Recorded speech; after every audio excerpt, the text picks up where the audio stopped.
Libro de Lucas 11:13. Dice: Pues si vosotros, siendo malos, sabéis dar buenas dádivas a vuestros hijos, ¿cuánto más vuestro Padre Celestial dará el Espíritu Santo a los que se lo piden? He hablado este versículo muchas veces y siento que leí la promesa, pero no leí el manual o las instrucciones de esa promesa. ¿A qué me refiero? Este versículo lo he usado para decir cómo recibir al Espíritu Santo. Pues pídeselo porque Dios quiere dártelo. Pero me puse a analizar, este versículo no nos especifica en qué sentido Dios va a mandar al Espíritu Santo cuando se lo pidamos. En este versículo, en el Pentecostés vemos que es con la llenura del Espíritu Santo, pero en este versículo no nos aclara. Ahora, yo en devocionales pasados compartía que cuando Cristo dice: si ustedes creen en mí, yo rogaré al Padre y Él les enviará el Espíritu Santo. Eso nos estaba diciendo esto, que cuando aceptamos a Cristo, recibimos la salvación y el Espíritu Santo a la misma vez. Pero aquí nos está diciendo, por eso dije, puede ser eso, o también puede ser en el día del Pentecostés, que los discípulos estaban pidiendo el Espíritu Santo y ellos recibieron. O también puede ser este versículo que se refiere a los dones del Espíritu Santo, al regalo del Espíritu Santo. Entonces, aquí está una promesa. Pero para entender la promesa tenemos que investigar el manual. Y el versículo paralelo a este es en Mateo 7:11. Dice: Pues si vosotros, siendo malos, sabéis dar buenas dádivas a vuestros hijos, ¿cuánto más vuestro Padre que está en los cielos dará buenas cosas a los que se lo piden? No dice el Espíritu Santo, dice buenas cosas. Si te preguntas por qué el libro de Lucas habla en referencia al Espíritu Santo, porque el mismo escritor de Lucas es el que escribe Hechos, y su base, su centro de su escritura habla en relación al Espíritu Santo. Entonces, aquí entendemos una cosa, que cuando Dios dice daré buenas dádivas, está diciendo daré lo mejor que yo tengo, y lo más preciado que Dios tiene es su misma presencia, es su Hijo unigénito Jesús. Entonces ahí podemos entender, bueno, este es solamente un ejemplo para entender que hay promesas que tenemos que encontrar el manual de esas promesas o cómo poder interpretar esas promesas para poder recibirlas. Recibimos promesas por fe, pero también creo que entendemos o recibimos promesas por entendimiento. Mira, te voy a leer otro pasaje que muchas veces lo he predicado muy mal.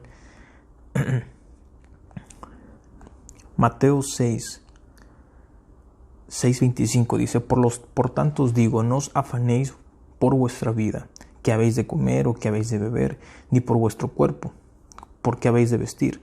Dice: ¿no es la vida más que el alimento y el cuerpo más que un vestido? Dice: pues mira las aves del cielo, dice. Ellas no siembran, ellas no trabajan, ellas no hacen nada de eso, pero el Padre Celestial las alimenta. Y dice: ¿no son ustedes más valiosas que ellas? Dice: ¿y quién de ustedes podrá, por mucho que se afane, añadir estatura a su cuerpo? Dice: y por el vestido.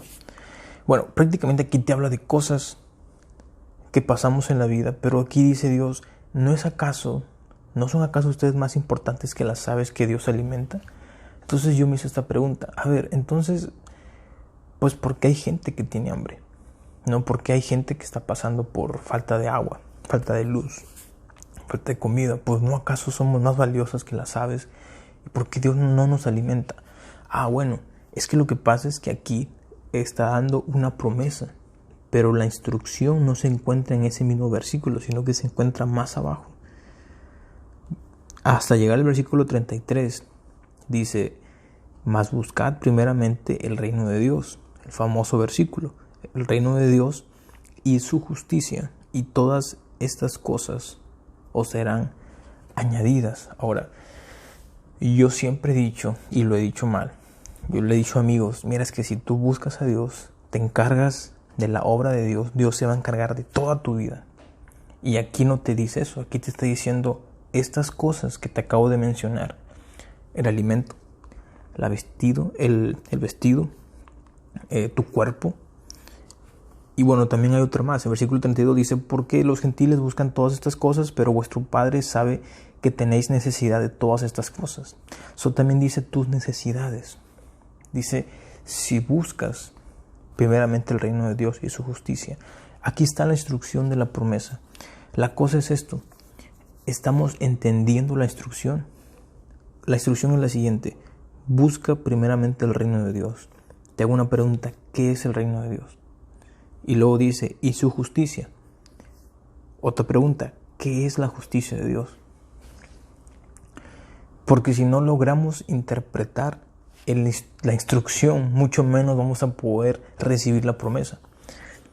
Porque una vez que interpretemos la instrucción, podemos obedecer la instrucción y recibir la promesa. Y bien claro lo dice, si buscas el reino de Dios, su justicia, todas estas cosas serán añadidas. Gracias a Dios por las nuevas versiones que han sacado de la Biblia porque te explican de esto. El reino de Dios es prácticamente la voluntad de Dios sobre el mundo, la voluntad de Dios sobre las cosas. Si tú buscas la voluntad de Dios en tu vida, es el reino de Dios, la voluntad de Dios en el área donde vives, en el área donde trabajas, en el área donde estás. Y cuando dice su justicia, está hablando prácticamente de vivir una vida justa. Eso dice, pon primeramente, que sea más importante para tu vida la voluntad de Dios y vivas una vida justa. Y entonces todas estas cosas te serán añadidas. ¿Qué está diciendo? No te preocupes por comer, no te preocupes por el vestido, no te preocupes por lo que necesitas. Y aquí está la promesa sobrenatural. ¿Sabes una cosa? No lo preparé, pero en el libro de Reyes, Primera de Reyes, si no mal recuerdo, habla de la vida de Elías.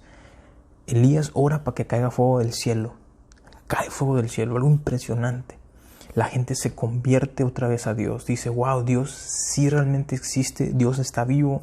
Elías ora para que llueva y vuelve a llover en la tierra. Había parado de llover por 3 años y medio porque él dijo que no llueva más y no llovió más, y ahora oró para que lloviera y comenzó a llover. Elías estaba en su mejor momento y recibe una carta de amenaza. Cuando él recibe esa carta de amenaza, él, por miedo a que lo maten, porque fue una amenaza de muerte, él por miedo a que lo maten, él se va a una montaña y él prácticamente ya no quiere vivir. Y en esa montaña, como él ya no quería vivir, se fue sin alimento, sin agua, sin nada. Prácticamente huyó a la muerte. Y nos ponemos a pensar bien. Pero en ese momento que estaba en esa cueva, dice que Dios mandó cuervos para que alimentaran a Elías, que en la boca de los cuervos llevaba alimento. Literalmente cuando este versículo dice, tú busca el reino de Dios, busca actuar justo, y las demás cosas, el alimento, la comida, tu cuerpo, tus necesidades, cuerpo, yo imagino que habla de alguna enfermedad que tengas, lo que sea que ocupes, Dios se encargará. Y eso es algo sobrenatural, y lo hizo con Elías. Y lo hizo con Jesús también. Cuando Jesús fue al desierto a ser tentado, Satanás lo tienta con comida. Si tú has pasado por un ayuno, sabes que cuando alguien habla de un restaurante, de algo, para ti es muy difícil. Y no, imagínate, estás con tanta hambre y que te hablen de comida, te da una tentación para comer tremenda. Y Jesús pasa por una tentación al último, no sabemos en qué fecha, pero posiblemente terminando el ayuno, donde Satanás lo tienta con la comida. No le dice, convierte esa piedra en pan, tú puedes hacerlo. Y de una vez que pasa la tentación, dicen que ángeles lo alimentan. Literalmente lo que Dios dice acá, la promesa que Dios da, si nos vamos a las instrucciones, te darás cuenta que es que si cumple las instrucciones como Dios la pone, Dios se encargará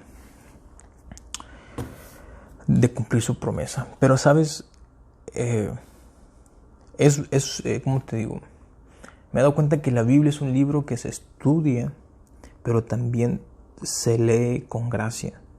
Porque en la Biblia también dice que el sol sale para los justos y para los injustos, que sus misericordias son nuevas cada mañana. Dice que el justo caerá 7 veces, Jesús lo levanta. Pero vemos que Dios realmente en su misericordia, en su gracia, se preocupa por la gente en general. Es como un padre que tuviera 2 hijos y un hijo lo ama a su padre y el otro hijo no lo ama. En la vida actual vemos que al hijo que no ama, muchas veces el papá es el que está más interesado en que lo ame porque lo extraña. Yo viendo la Biblia de un modo con gracia, yo veo que es igual. Y yo lo he vivido, el haberme alejado y que Dios me haya buscado.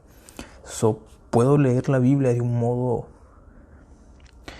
como un poco estricto, pero también tengo que recordarme que existe la gracia de Dios, que estamos en un tiempo de gracia. Así que espero que te haya servido. Creo que esto lo puedes hacer en cualquier promesa que encuentras en la Biblia. Encuentras la promesa y vas a encontrar un manual o una instrucción de la promesa. Dios te bendiga.